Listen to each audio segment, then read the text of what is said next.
Hello అండి. Weekend వచ్చింది కదా! సో, వీకెండ్ వచ్చింది అంటే రిలీఫ్ దొరికిందనమాట. సో, రిలీఫ్ దొరికిందని అనుకుంటాం. బట్ రిలీఫ్ ఎప్పుడు ఉండదని ఇంట్లో ఉన్న లేడీస్‌కైతే. సో, ఎప్పుడు కూడా వర్కే ఉంటదనమాట. ఇంకా ఆ రోజు సండే రోజైతే ఇంకా డబల్ పని అయిపోతదండి. ఎందుకు అంటే ఆ రోజు పిల్లలకి స్కూల్స్ ఉండవు. సో, అందరూ కూడా ఇంట్లోనే ఉంటారు. రకరకాల కోరికలన్నీ ఉంటాయనమాట. సో, వాళ్ళందరికీ కూడా మనం చేసి పెట్టి, మన వర్క్స్ మనం చూసుకునేటప్పటికి ఇంకా డబల్ పననమాట. సో, అందుకే వీకెండ్ వచ్చిందంటే డబల్ పని అయిపోతది అని చెప్తున్నాను. సో, నార్మల్ డేస్‌లో అనుకోండి పిల్లలు స్కూల్‌కెళ్ళిపోతారు. సో, అందరూ కూడా ఇటు వర్క్స్‌కి అటు వెళ్ళిపోతారనమాట. సో, మనం కొంచెం ఇంట్లో ఉండి కొంచెం అంటే రిలీఫ్ దొరుకుతది. సో, అందుకని చెప్పేసి అన్నాననమాట. సో, సండే వచ్చిందంటే మెయిన్ బాగా ప్రిఫరెన్స్ చూపించింది బిర్యానీకండి. చికెన్ దమ్ బిర్యానీ అనమాట. సో, నాకు చాలా ఇష్టం చికెన్ దమ్ బిర్యానీ. బట్ బిర్యానీయే ఇష్టం. చికెన్ బిర్యానీ అనే కాదు. నేను బిర్యానీ ఎలా ఉన్నా తినేస్తాననమాట. సో, నాకు అంత పిచ్చి బిర్యానీ అంటే. సో, నేనే ట్రై చేశాను ఇంట్లో చికెన్ దమ్ బిర్యానీ అనమాట. సో, సూపర్‌గా వచ్చింది. ఫస్ట్ టైం ట్రై చేసినా కూడాను. సో, నాకు చాలా బాగా నచ్చిందనమాట. సో, లంచ్‌కి అయితే ప్రిపేర్ అయితే చేసామండి. చికెన్‌ది బిర్యానీ విత్ చికెన్ కర్రీ అనమాట. సో, వీడియో ఏది పూర్తిగా చూపించలేకపోతున్నానండి. అండ్ అప్పటికప్పుడే జస్ట్ వీడియో కింద అయితే తీసాననమాట. సో, మొత్తానికైతే బిర్యానీ అయితే రెడీ అయిపోయిన తర్వాత మేమైతే వేసుకొని అయితే తినేసామండి లంచ్ అయితే. అండ్ ఇలా లంచ్ చేశానో లేదో ఒక కేక్ ఆర్డర్ అయితే వచ్చిందనమాట. సో, ఇంకా వెంటనే కేక్ బేస్ అనేది ప్రిపేర్ చేసుకొని ఐసింగ్ మొత్తం కూడా కంప్లీట్ చేసుకొని ఈవినింగ్ 6:00 అయితే ఇచ్చాననమాట. అండ్ నెక్స్ట్ దాంతోపాటు పిజ్జా అనమాట.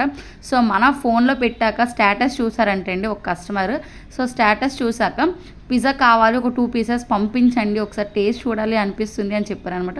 సో, ఓకే అని చెప్పేసి పిజ్జా కూడా అప్పుడు ప్రిపేర్ అయితే చేసేసాను అనమాట. సో, మొత్తానికి పిజ్జా కూడా రెడీ అయిపోయాక అండ్ మన దగ్గర పిజ్జా బాక్సెస్ అవి కూడా అవైలబుల్గా లేవు కదండి. సో, అందుకని చెప్పేసి 2 పీసెస్ కూడాను నేను బింటో బాక్స్లో పెట్టేసి అయితే సేల్ చేసేసానండి. సో, సేల్ చేశాను కానీ సో, నేను ఇప్పటికొచ్చి కూడా ఎప్పుడు కూడా పిజ్జా అయితే సేల్ చేయలేదనమాట. సో, చికెన్ పిజ్జా అనమాట. చికెన్ పిజ్జా అండ్ నేను కూడా 1 పీస్ తిని చూసానండి. చాలా బాగుంది చికెన్ పిజ్జా అండ్ కస్టమర్ కూడా చాలా బాగుంది. అండ్ అమౌంట్ ఎంత పే చేయమంటారు చెప్పారు.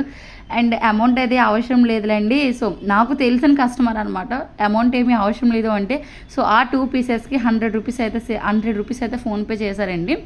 అండ్ చాలా బాగుంది అని చెప్పేసి మంచి రివ్యూ కూడా పెట్టారనమాట. అండ్ మొత్తానికి ఆ 2 కూడా సేల్ చేసిన తర్వాత అలా కొంచెం థ్రిల్ అవుదాం అని చెప్పేసి ఆర్కే బీచ్ సైడ్ అయితే వెళ్ళామండి. అండ్ ఆర్కే బీచ్ సైడ్ వెళ్ళాక ఏంటి మొత్తం ట్రాఫిక్ ఉంది అనుకుంటే సో, జగన్నాథ స్వామి వారిది రథాలు అయితే లాగుతున్నారండి. సో, మొత్తం కూడా రోడ్ అంతా ట్రాఫిక్ అనమాట. డ్యాన్సెస్, కోలాటాలు సో, చాలా ఉన్నాయన్నమాట. అండ్ చాలామంది ఉన్నారండి. నాకైతే చాలా బాగా అనిపించింది అనమాట. సో, అంటే చూస్తుంటేనే అలా అనిపించింది అనమాట. అంటే డ్యాన్సులు వేసుకొని వెళ్ళడం చాలామంది అనమాట. చిన్న పిల్లలు కూడా రథాన్ని కూడా లాగేస్తున్నారండి. నేనైతే ఒకటే రథం అనుకున్నానండి. సో, ఒకటి కాదు మొత్తం కూడాను 3 రథాలు వెళ్ళాయన్నమాట. మొత్తం సాంగ్స్తో కూడా అండ్ డ్యాన్సింగ్స్తో చాలా బాగా చేశారనమాట. సో, నాకు చాలా బాగా నచ్చింది రథం అయితే. అండ్ జగన్నాథ స్వామి వారి రథం నేను ఫస్ట్ టైం మాట చూడడం, నేను ఎప్పుడు కూడాను చూడలేదు. సో, ఇదే చూడడం అందుకే నేను అంత ఎగ్జైట్గా ఫీల్ అయినట్టున్నాను. అండ్ మొత్తం కూడా రథాలన్నీ వెళ్ళిపోయిన తర్వాత సో, మన వైజాగ్లో ఎగ్జిబిషన్ అయితే అవుతుందన్నమాట ఆర్కే బీచ్ పక్కన. సో, ఎగ్జిబిషన్కి అయితే వెళ్ళాము. అండ్ 50 రూపీస్ అంటే అండి అక్కడ డైనోసార్ ఎలా అయితే అరుస్తుందో ఇంకా మా ఓడి దాన్ని చూసి లోపల ఇంకేవో ఉంటాయి అనుకొని ఎగ్జైట్గా ఫీల్ అయ్యి వెళ్ళాడనమాట. సో, ఆ లోపల డైనోసార్ కూడా అరవలేదు, వాడు అరిసినట్టు కూడా అరవలేదు అనమాట ఆ డైనోసార్ అయితే. సో, మొత్తానికైతే లోపల షెట్లోకి వెళ్ళేటప్పటికి ప్లేస్ మొత్తం ఇలా ఉందన్నమాట. సో, ఒక వైపు మొత్తం ఫుడ్ కోర్ట్ టైప్ ఉన్నాయి. బట్ మేము బయట ఫుడ్ ఏవి ఎక్కువ తినలేదు. బట్ ఏవి తినలేదు అనమాట బయట. జస్ట్ పిల్లలు ఆడుకుంటారని చెప్పేసి తీసుకొని వెళ్ళామండి. ఫొటోస్ కానీ సో, షర్ట్స్ అయితే మాత్రం చాలా బాగుంది. సో, సండే కాబట్టి కొంచెం రష్గా ఉందన్నమాట. సో, ఎగ్జిబిషన్ అయితే సో, బట్ పర్వాలేదు. ఎగ్జిబిషన్ వెళ్ళగానే నాకు బాగా గుర్తుకొచ్చింది ఏంటి అంటే మాత్రం జైంట్ వీల్ అండి. సో, నాకు చాలా ఇష్టం అనమాట జైంట్ వీల్ ఎక్కాలని.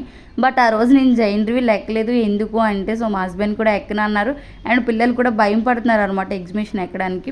అండ్ ఫ్యామిలీ మెంబర్స్తో వచ్చేటప్పుడు మాత్రం కంపల్సరీగా కూడా నేను ఎగ్జిబిషన్ కంపల్సరీ ఎక్కుతానండి.